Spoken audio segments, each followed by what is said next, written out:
बिहार में जो है राजनीतिक सरगर्मी बढ़ गई है। अब नेताओं का भी दौरा शुरू हो चुका है और पार्टी के जो भी बड़े नेता हैं वो भी अब क्षेत्र में आने लगे हैं जनता के बीच। देर रात तक जो नेताओं का दौरा है क्षेत्र में वो भी चलने लगा है और अब कुछ ही दिन बचे हैं चुनाव को लेकर। इस वक्त हमारी मौजूदगी औरंगाबाद के ओबरा विधानसभा में है और ओबरा विधानसभा में कहें तो लोजपा से इस बार के प्रत्याशी हैं डॉक्टर प्रकाश चंद्र जी।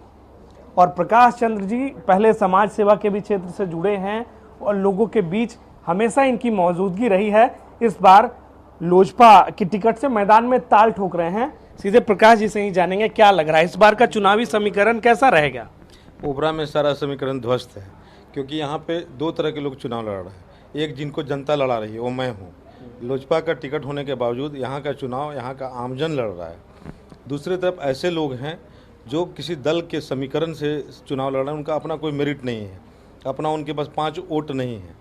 अगर कोई राष्ट्रीय जनता दल से है तो उनके दिमाग में ये बैठा हुआ है कि मुझे यादव और मुसलमान वोट दे देंगे, मैं सदन तक चला जाऊँगा। जो जदयू से है उनके दिमाग में है कि मेरे जात के लोग और प्लस अति पिछड़ा वोट देंगे, मैं सदन में चला जाऊंगा। लेकिन मेरे पास हर वर्ग के लोगों का अपार समर्थन है और मैं जनता के समर्थन से ये चुनाव लड़ रहा हूँ। क्या लग रहा है इस बार ओबरा विधानसभा का चुनावी मुद्दा क्या होगा, किस मुद्दे को लेकर आप मैदान में उतरे हैं।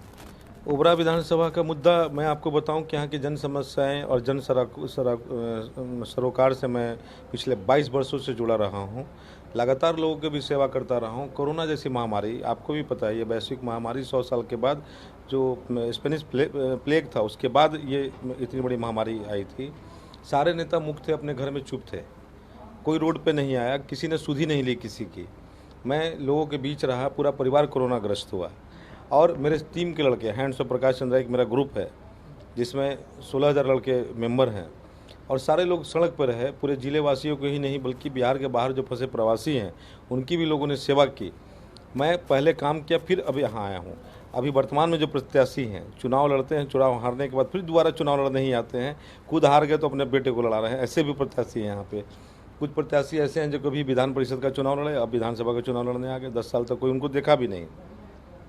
विकास मुद्दा है, क्षेत्रीय लोगों को समझना, क्षेत्रीय लोगों की समस्याओं को समझना, प्लस जातीयता की जो कट्टरता या नफरत फैली हुई है उसे मिटाते हुए ऐसा ओबरा बनाना जहां जात पात का कोई भेद ना हो। कोरोना काल के बीच चुनाव हो रहा है, कई मायनों में चुनाव अलग भी है इस बार। कोरोना काल की बात हो या फिर उसके बाद की बात हो, तो क्या लग रहा है कि इस बार एक और जो सवाल मेरे मन में है कि जदयू के खिलाफ हम हैं, भाजपा के खिलाफ हम नहीं हैं, इस बात पर आप क्या कहेंगे। भाजपा से बैर नहीं, जदयू की खैर नहीं। जदयू को बिहार की जनता ने ही नकार दिया है। हमारे राष्ट्रीय अध्यक्ष आदरणीय चिराग पासवान जी वो अभी बिहारियों की लड़ाई लड़ रहे हैं, बिहारी अस्मिता की लड़ाई लड़ रहे हैं। 15 सालों से बिहार की जनता एक ही व्यक्ति को देख देख करके ऊब चुकी है, कुछ नया हो नहीं रहा है। शिक्षा का स्थिति आप देख रहे हैं, भ्रष्टाचार चरम पे है, बेरोजगारी बढ़ी है, लोगों में हताशा का माहौल है, अपराध भी बढ़ा है। तो ऐसे में जदयू को जनता ने नकार दिया है और भारतीय जनता पार्टी हमारा कोलिशन पार्टनर है केंद्र में भी, उनके सहयोग से हम लोग भविष्य में सरकार बनाएंगे। अच्छा, आपकी पार्टी का भी एक नारा है कि बिहार फर्स्ट और बिहारी फर्स्ट, तो इस स्लोगन के साथ मैदान में भी होंगे क्योंकि आपका पार्टी का वो स्लोगन है। क्षेत्र में क्या लग रहा है इस बार ओबरा की जनता का साथ आपको मिलेगा इस बार के चुनाव में। ओबरा की जनता का साथ मिल चुका है, ओबरा के लोग चुनाव जीत रहे हैं, सभी दल के लोग हारेंगे। ओबरा के लोगों का प्रतिनिधि और लोक जनशक्ति पार्टी का उम्मीदवार चुनाव जीतकर सदन में पहुंचेगा। मतलब इस बार आप ओबरा के समस्याओं को लेकर सदन में रहेंगे, ऐसा आपका मानना है। ओबरा का चुनाव एक मायने में और खास है, यहाँ कार्यकर्ताओं की लड़ाई लड़ी जा रही है। सारे के सारे उम्मीदवार बाहर के हैं और कार्यकर्ताओं की उपेक्षा की जाती है पार्टियों के द्वारा। नेता पैराशूटर की तरह अचानक से चुनाव के समय प्रकट हो जाते हैं, खुद कई बार हारने के बाद अपने बच्चों को चुनाव लड़ा देते हैं।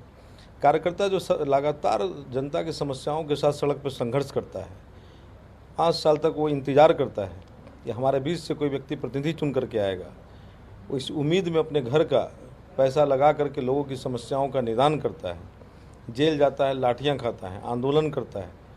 वैसे लोगों को उपेक्षा कर करके और धनबल से आए हुए उम्मीदवार या जिनका मजबूत राजनीतिक पृष्ठभूमि हो, वैसे लोग चले आते हैं विरासत लेकर के।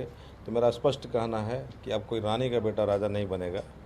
अब राजा वही बनेगा, राजा नहीं बल्कि ओबरा का सेवक वही बनेगा जिसे जनता सेवक मानेगी। तो ये थे हमारे साथ डॉक्टर प्रकाश चंद्र जी, जिनका साफ तौर पर कहना है कि जो नारा है बिहार फर्स्ट और बिहारी फर्स्ट, उस नारे के साथ तो ये मैदान में है ही, लेकिन ओबरा की जनता का साथ इन्हें भरपूर मिल रहा है और इन्हें ऐसा विश्वास है कि इस बार ओबरा की जनता इनका साथ देगी। बहरहाल वो तो आने वाले चुनाव में ही जनता अपना क्या फैसला लेगी, ये निर्णय सामने आएगा, लेकिन फिलहाल इनका दावा है कि ओबरा की जनता का भरपूर सहयोग इन्हें मिल रहा है।